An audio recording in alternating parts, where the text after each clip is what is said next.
Hi there everyone, hola, ¿cómo estás? Welcome back to another episode of the Achilles Twins Travel Show. You are listening to the local series where we talk about the country and its culture with locals. This episode is about Mexico.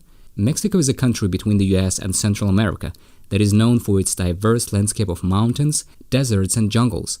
And also Mexico is well known to have some of the most gorgeous beaches in the world. There are more than 450 beaches around the Mexican coastline.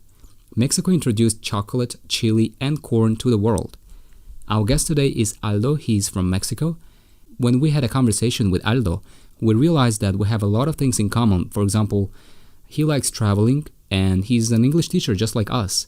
So please enjoy our conversation with Aldo about Mexico. Good morning, Aldo. Welcome. Hello, good morning. Thanks for inviting me. Yeah, we are so excited to talk to you, not only because Mexico is a beautiful country, but also this is the first time when we are talking to someone from Mexico. I don't remember if there was anyone before. No. This is the first time. Wow. Okay, so I'm by introducing my country to your podcast, that's an honor for me. Yeah, so why don't you tell us a little bit about yourself? Sure, I'm 26 years old and I am an English teacher. Ever since I was a child, I have this interest about different cultures, different languages, and I decided to become an English teacher because, at some point I believe this will provide me the opportunity to travel, to know more things about the world, to open doors for me. And it has been like that. I have met people from all over the world, not so many countries, but I have friends from abroad. Mm-hmm. I love traveling, just like most of the English teachers I know. So in general, that's what I can tell about myself. Yeah, this is something we have in common. We love traveling as well. Right. Yeah, that's nice. And we are teachers. Exactly. Oh, yeah, that's interesting to know. That was really interesting to discover. Yeah, and can you tell us how people greet each other in Mexico, what they say? Well, that's an interesting question. Something you need to know about Mexicans is that in general, we tend to be very friendly. We're very friendly. Mm-hmm. Again, in general, we will talk to you as we have met you from many years ago, Like old friends. Exactly, as if we were old friends. So we invite you to our house. We offer you food. We're very friendly in that sense. Especially women. The moms are very nice when you introduce new friends. So some people from abroad, some friends, they are really shocked by this. So we tend to say hello, to greet, kissing on the cheek. And at the same time as we shake hands. Now after the pandemics, it's different. Now we do it with the elbows. We say hi with the elbows and we say hello, how are you? But when we greet for the first time, we say, hello, nice to meet you. Depends on the context as well. If it's, formal or maybe with new friends, we say something like, ¿qué onda? Which means, what's up? Or it depends on the age as well. I think that's something about Mexicans. We have different ways of greeting, contact, no contact, depending on the formality, age, or context. And what's the common way? Well, the general way is to say hello. Hello, how are you? You say that in English or in Spanish? In Spanish, we say, hola, ¿cómo estás? Hola, ¿qué tal? ¿Cómo estás? ¿Cómo estás? Yes, which means, how are you? Yeah. And how to say, I'm good? Bien. We omit the I am part. Yes, we don't say estoy bien. We just say good. We say bien. Bien, gracias. Bien. Okay. Which means good. Thank you. Yeah. Sounds good. Right. Yeah. And from there, we continue a conversation as we were real close friends. What do you think might surprise foreigners if they visit Mexico? Wow. Our culture is very extent. Out of the things that I have heard of foreigners, I guess one of the most surprising things is how we changed the language. We were imposed Spanish when the Spanish conquerors came to this part of the world. For example, one thing that is surprising is that we tend to change everything to diminutive. Can you elaborate on that? Yeah. For I guess it comes also from this part of us that is like to be friendly, to be loving. So we don't say like, can you pass me I don't know, the spoon? We say, can you pass me the cucharita, which is diminutive for spoon, maybe little spoon or small spoon, something like that. I see. Right? We have something similar. We add cha at the end of the word. Oh, really? Yeah. Wow. Well, we do it for everything. We do it for everything to show like, to show love, to show appreciation. So we never say grandmother, for example. I'm visiting my grandmother. We don't say that. So the word in Spanish for grandmother is abuela. We always say at the ito, depending on the masculine, feminine. That is the ending for diminutive. So we'll say abuelita, So this is to show that we love our grandmother. Yes. Oh, nice. Also, something very surprising is in terms of the food. Mexican food is wild. I'm Mexican. I've lived in Mexico all my life. I always discover new food. Everywhere I travel, every new state, they have either a variation of a traditional dish I knew, but it's like a very complete variation, or a food that I had never heard of, something that, I don't know. For example, right now there is, traditional Mexican food, but now restaurants are changing it into something more, modern. So it's called Mexican, Comida Mexicana Contemporánea. Wow. So contemporáneo means like modern. Yeah. So it's like this, little, touch of the chefs, this touch of modern gastronomy into traditional Mexican food. Oh.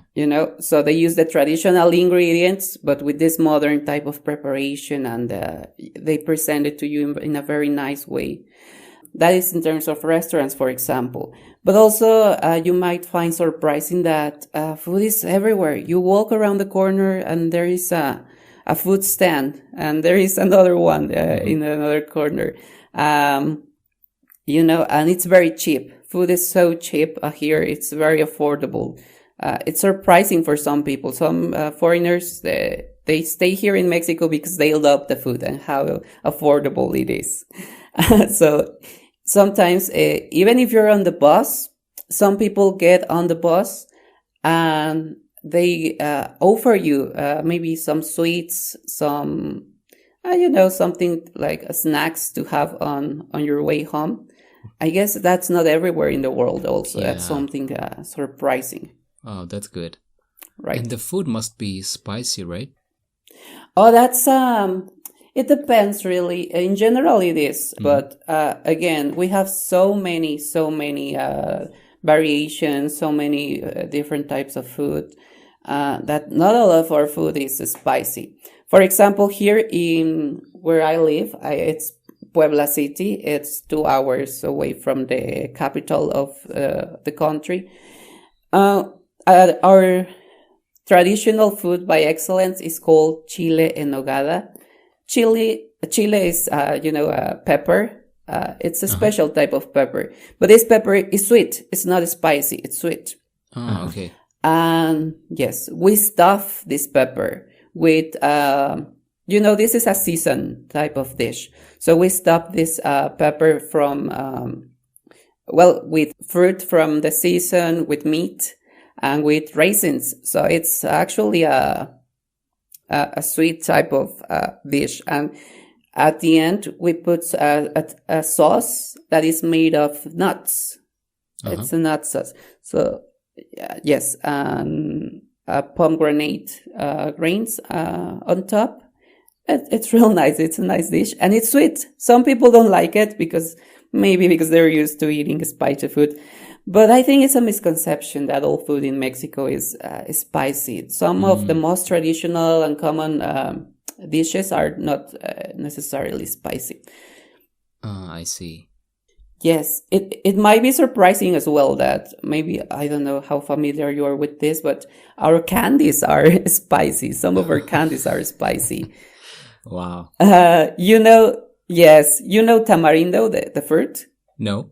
Okay, so tamarindo is a fruit that it has this a little of a spicy flavor. Uh-huh. We use that for many of our candies. If you Google, Mexican candies, you will see a lot of this. They are spicy. Not all of them. The majority are not, I would say, but some of them. We love spicy even in our candies. Wow. I've tried Yeah. Snickers, and there was chili inside. Like, it was spicy in China. That was strange. Sweet at the same time, spicy. I know, but I guess we grew up with this, so we don't even know this. Yeah. The first time I saw someone from a different country, like they were shocked how, like, why do you put spice in your candies? But like we were like, oh, isn't that normal for you? Because ever since we were children, we had candies with spice. Yeah, that's normal for us. Could you please tell us about the special holiday you have? It's the Day of Dead. Oh, that's a good one. Dia de los Muertos. Dia de los Muertos, exactly. Dia de Muertos, the majority of people say. Okay, all right. This is a good question because this tradition, it is before the Spanish conquer. Okay, it comes from the different cultures. We have Aztecs.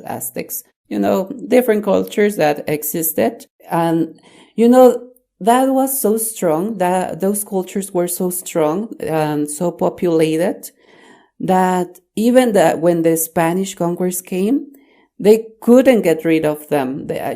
We have still indigenous people. We have indigenous languages.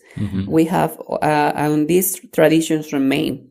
But it's interesting how they were changed. So originally, it comes from the belief that the death is not something to be, it's not something to mourn, to be sad about, but something to celebrate. That the person, to celebrate the life of the person. Yes. Yeah. So in these ancient cultures, depending on each religion, for Christians, they have heaven and hell, right? But in these cultures, they have the Mictlan. Mictlan is what was after the death. So it was believed that the people had like a journey after they died. Well, they have to go through a process, different steps, I guess 7 different steps, I don't remember. This tradition comes from the belief that every 2nd of November, or it changes depending on some aspects, but the death come to visit you. That's why you put ofrenda. It's like an altar. Okay. Where you have different levels. If you look up for pictures of a Mexican Dia de Muertos ofrenda or altar, you will see that it has different layers, different levels, and each one of them represents this journey of the death through the Mictlan. Okay, some people don't know it because the Catholic Church somehow mixed this with the Catholicism, which is the prevalent and the most common religion in Mexico.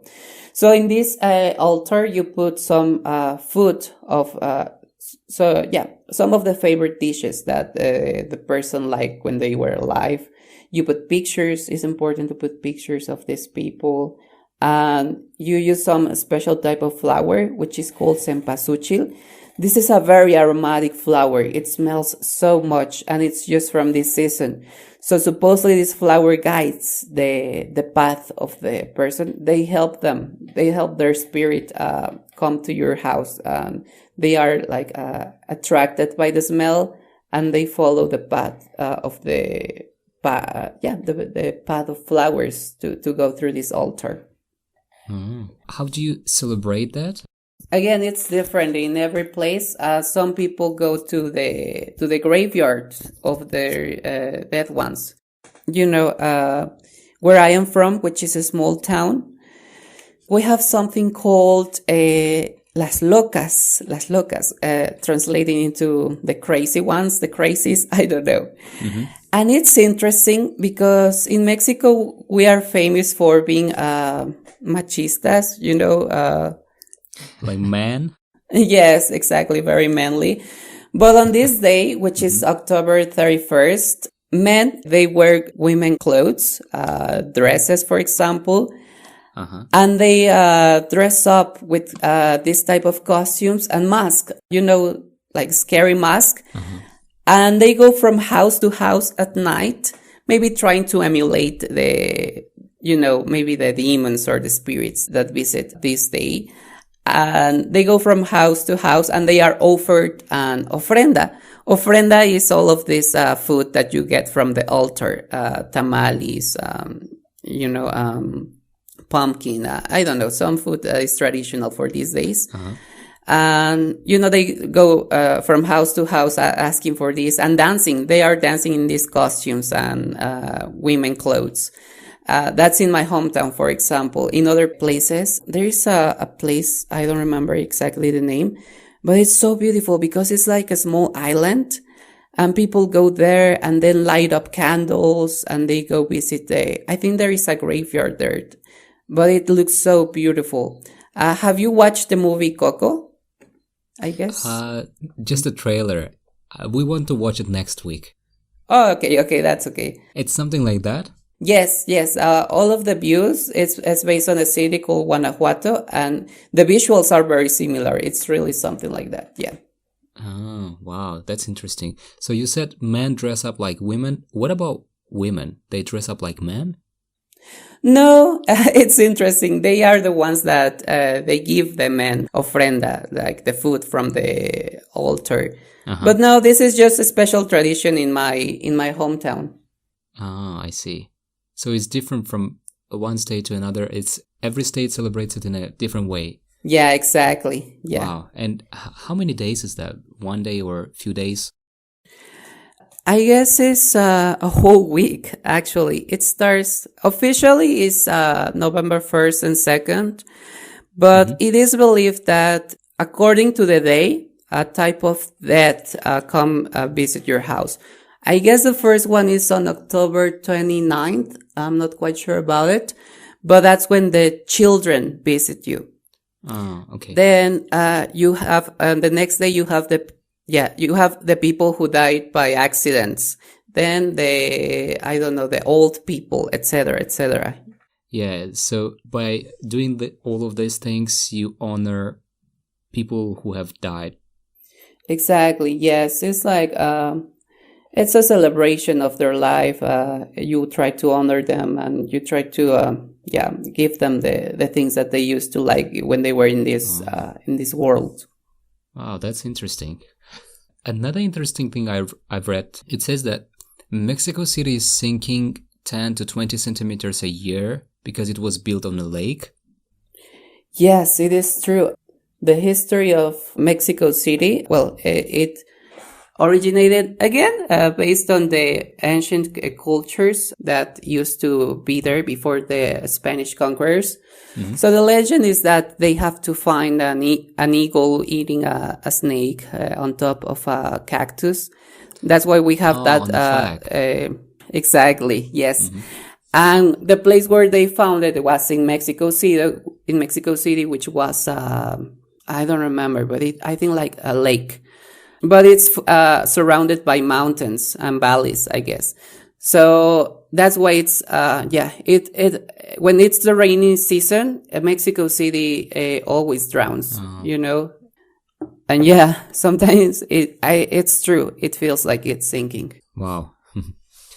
And there's a game, poke ta poke. So you hit the ball with your hips. With a ball? Yeah, and the ball is quite heavy, 4 kilograms. So you hit it with your hips, not your feet. I'm not sure about that, but yes, I think it also comes it is from the Mayas. It's a Mayan culture. Yeah.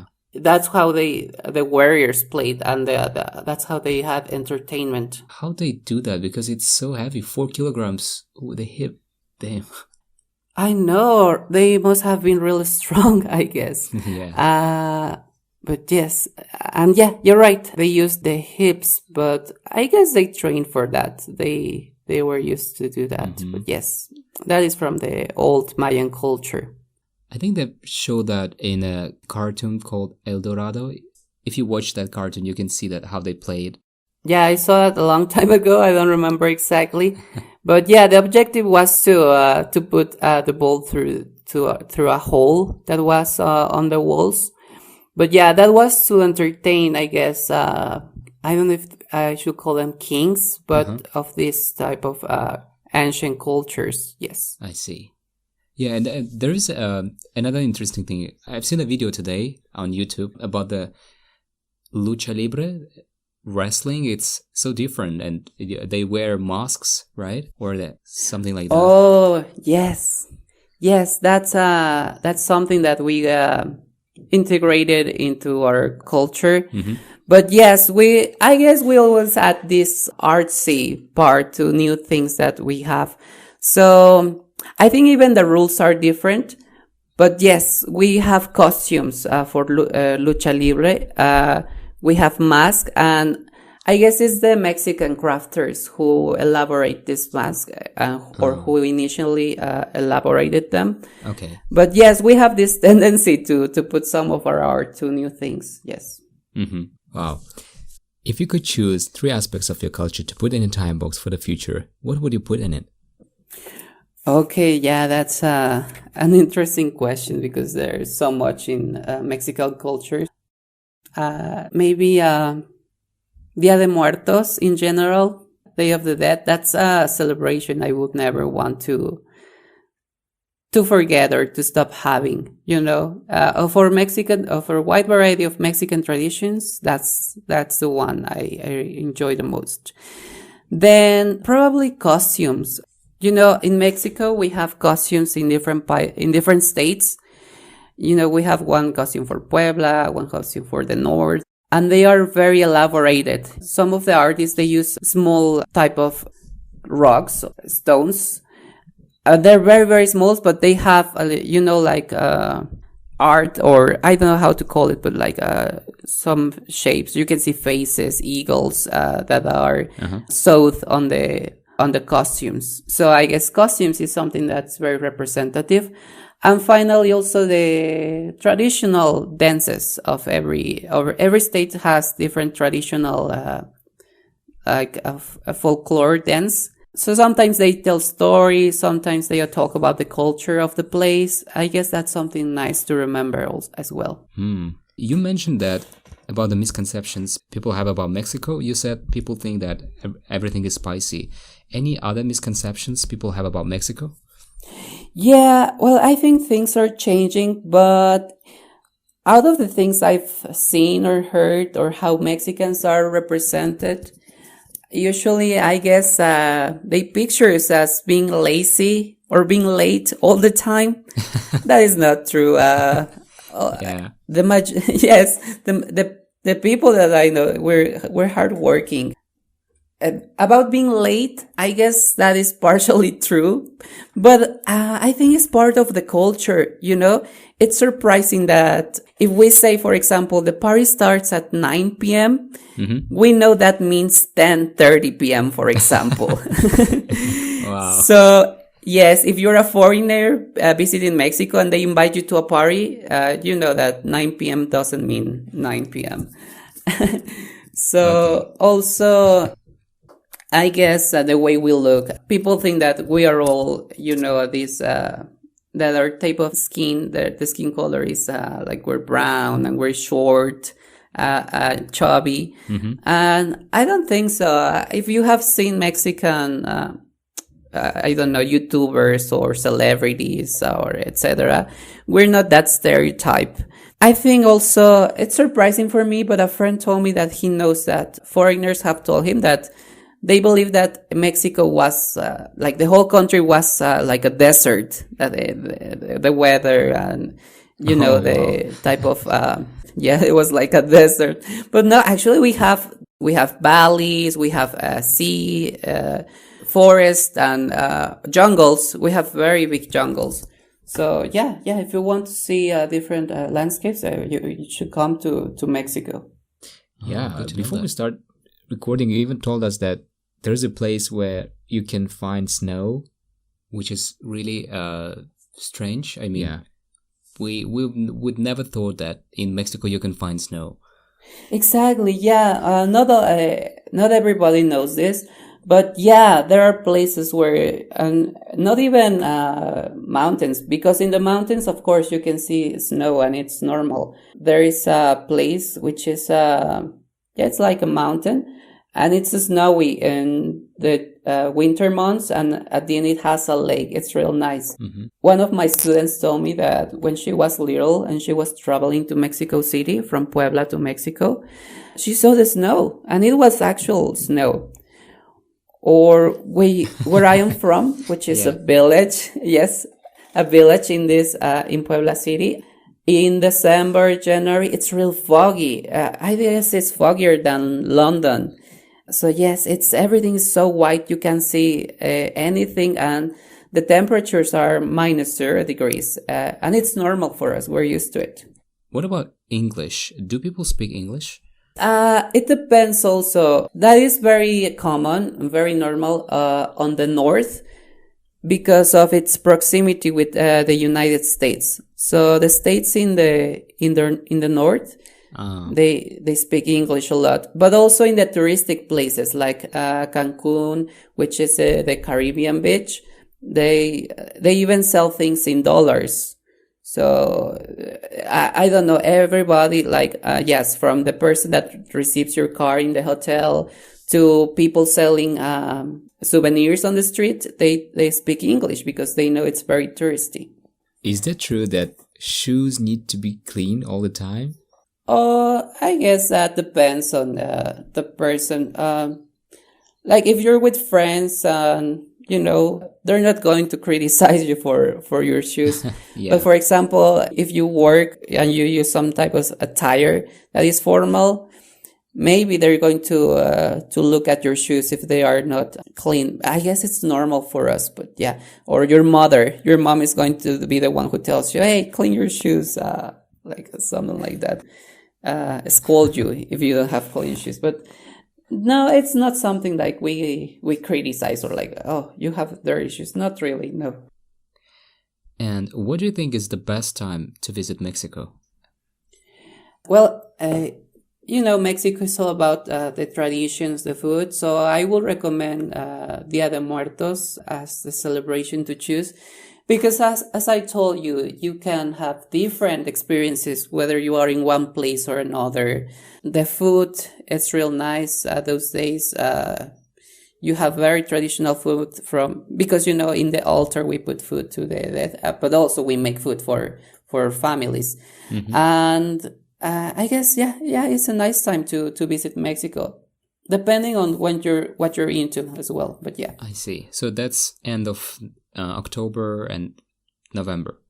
Exactly. Yes, that's the end of October, and the main celebration is November 1st and 2nd.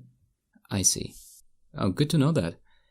And Aldo, anything else you would like to share before we come to the close? Well, I was thinking about maybe another misconception people have. Yeah. Is that Mexico is, full of narco-traffic and it's very dangerous. Yeah. Right? Yeah. Probably I read your mind. It is true in some parts. Yeah. Especially in some states in the north and maybe in the south, they have curfews.